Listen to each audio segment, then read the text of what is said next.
যেখানে আকাশটা একটু বেশি নীল, পাহাড়গুলো গল্প বলে নীরবে, বরফ, বাতাস, বৌদ্ধ প্রার্থনার পতাকা আর অনন্ত নিরাপত্তা যেখানে, আজ তেমনই এক জায়গার উদ্দেশ্যে যাত্রা শুরু আমাদের। যে সফর বিলাসিতার নয়, বরং সহনশীলতা ও বিস্ময়ের গল্প রচে প্রতিবাকে। লাদাখের পথে আজ প্রথম পর্ব। আমরা এখন হাওড়া স্টেশনে। আমাদের ট্রেন ছাড়তে 1 ঘন্টা দেরি। ততক্ষণ ওয়েটিং রুমে অপেক্ষা।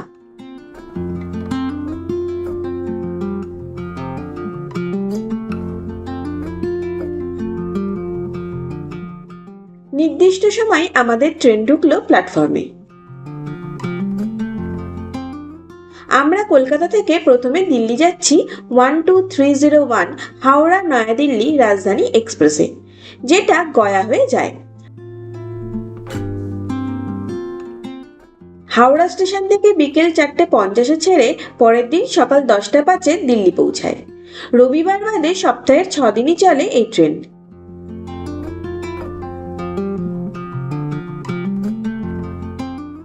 কিছুক্ষণ বাদেই বিকেলের স্ন্যাক্স চলে এলো। স্যান্ডউইচ, ঝালমুড়ি, ক্যারামেল পপকর্ন আর খাস্তা কচুরি। তার সাথে ছিল চায়ের সরঞ্জাম। আলাদা করে কাপে গরম জল দিয়ে গিয়েছিল চায়ের জন্য।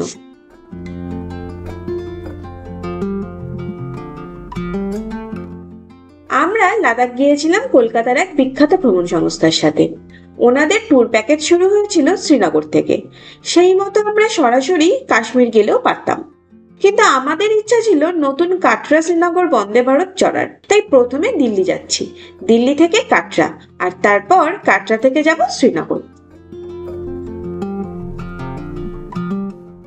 চলে এলো রাতের খাবার।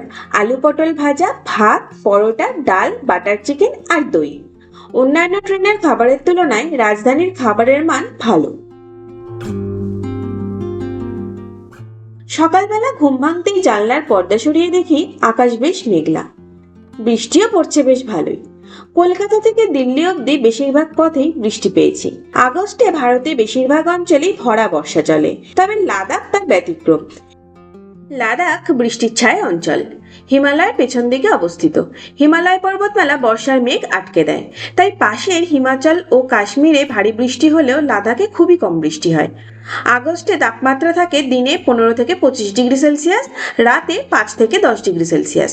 রোদ ঝলমলে পরিষ্কার আকাশে মেঘের সুন্দর কারুকার্য তৈরি হয়। নদী ও হ্রদগুলো জলে পূর্ণ থাকে। সাধারণত খারদুংলা, চাংলা, প্যাংগং, নুব্রার রাস্তাও থাকে পরিষ্কার। এই সময় বেশিরভাগ মানুষ লাদাখ যান। তবে পুরো পৃথিবী জুড়েই আবহাওয়া বদলাচ্ছে, লাদাখেও তার ছাপ পড়েছে। এর জন্য অবশ্য দায়ী প্রকৃতির প্রতি মানুষের উদাসীন আচরণ। অবশেষে দিল্লি পৌঁছালাম। বিকেলেই কাটরার ট্রেন, তাই কয়েক ঘন্টা থাকার জন্য এসি রিটার্নিং রুম বুক করে নিয়েছিলাম। কয়েক ঘন্টা বা 1 রাত কাটানোর জন্য ভালো বাজেট অপশন এই রিটার্নিং রুমগুলো। দিল্লি স্টেশনের দুদিকে এই রিটার্নিং রুমগুলো পাওয়া যায়, এক আজমির গেটের দিকে আর 2 পাহাড়গঞ্জের দিকে। আমরা আজমির গেটের দিকে রিটার্নিং রুম বুক করেছিলাম। আইআরসিটিসির নিজস্ব ওয়েবসাইট থেকে টিকিট বুকিং এর পর পিএনআর নাম্বার দিয়ে এই রিটার্নিং রুমগুলো বুক করা যায়। বাথরুম মোটামুটি পরিষ্কার, চলনসই। গিজার নেই, সরাসরি গরম জল আসে এরকম লাইন আছে। 24 ঘন্টা গরম জল পাওয়া যায়।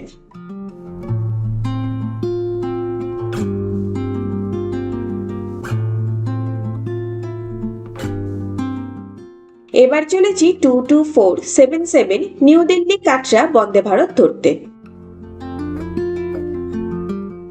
মঙ্গলবার বাদে বাকি 6 দিন চলে এই ট্রেন। এই ট্রেন বিকেল 3টায় দিল্লি ছেড়ে রাত 11:20 কাটরা পৌঁছায়।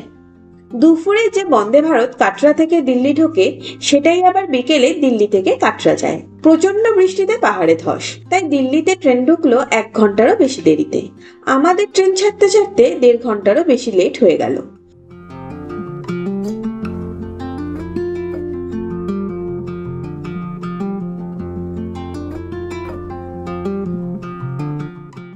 এছাড়াও দিল্লি থেকে কাটরা যাওয়ার আরও একটি বন্দে ভারত আছে, ট্রেন নাম্বার 22439। দিল্লি থেকে সকাল 6টায় ছেড়ে দুপুর 2:15 নাগাদ কাটরা পৌঁছায়। আমরা টিকিটে খাবার ইনক্লুড করেছিলাম। ট্রেন ছাড়ার কিছুক্ষণের মধ্যেই স্ন্যাক্স এসে গেল। মশলা চায়ের প্রিমিক্স, গরম গরম সিঙ্গারা, চিড়ে ভাজার প্যাকেট, মিলেটের চিকি, টমেটো কেচাপ আর মিক্স ফ্রুট জুস। আলাদা করে কাপে গরম জল দিয়েছিল চায়ের জন্য।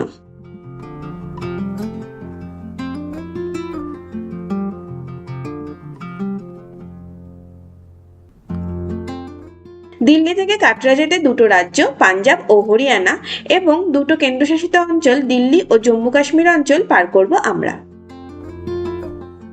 এই পুরো যাত্রাপথে বড় ও প্রধান যে স্টেশনগুলোতে ট্রেন দাঁড়াবে সেগুলো হলো আম্বালা ক্যান্টনমেন্ট জংশন, লুধিয়ানা, খাটুয়া, জম্মু তাওয়াই ও উধমপুর। বাইরে সবুজ চাষের জমির ওপর ঘন কালো বর্ষার মেঘ, সাথে ঝিরিঝিরি বৃষ্টি, আর হাতে গরম ধোয়া ওঠা চায়ের সাথে সিঙ্গারা। ট্রেন যাত্রার আনন্দ যেন দ্বিগুণ বাড়িয়ে দিল।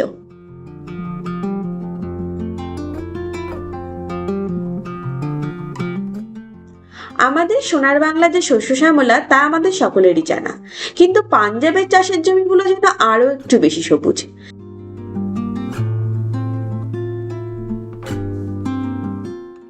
দিগন্ত বিস্তৃত সবুজের কার্পেট, লাগোয়া জঙ্গল, চাষের জমির পাশ দিয়ে বয়ে চলা সরু জলধারা, সব মিলিয়ে শিল্পীর আঁকা যেন কোনো ছবি।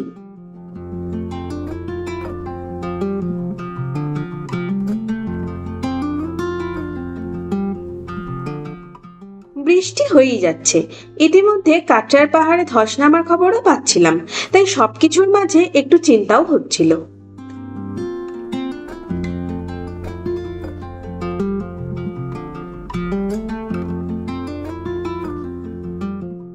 ক্ষেতের মাঝে মাঝেই এরকম শেড দেওয়া লম্বা জায়গা আছে, ট্রাক্টর, লরি, বাইক, এমনকি ঝড় বাদলের দিনে শস্য রাখার জন্য।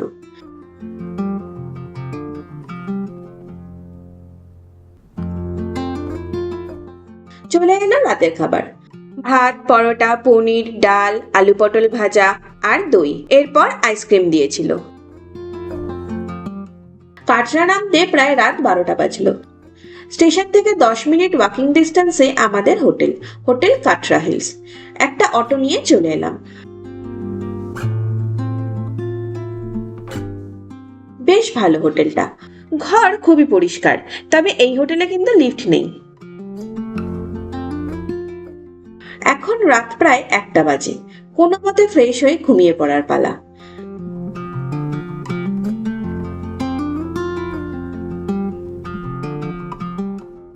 আগামীকাল ঘুরে দেখব কাটরা শহরের কাছে পিঠে কিছু দর্শনীয় স্থান। সেই গল্প থাকছে পরের পর্বে। তার সাথে থাকবে কাটরা শ্রীনগর বন্দে ভারত যাওয়ার অভিজ্ঞতা। এই ভিডিওটা এই পর্যন্তই। দেখা হচ্ছে পরের পর্বে।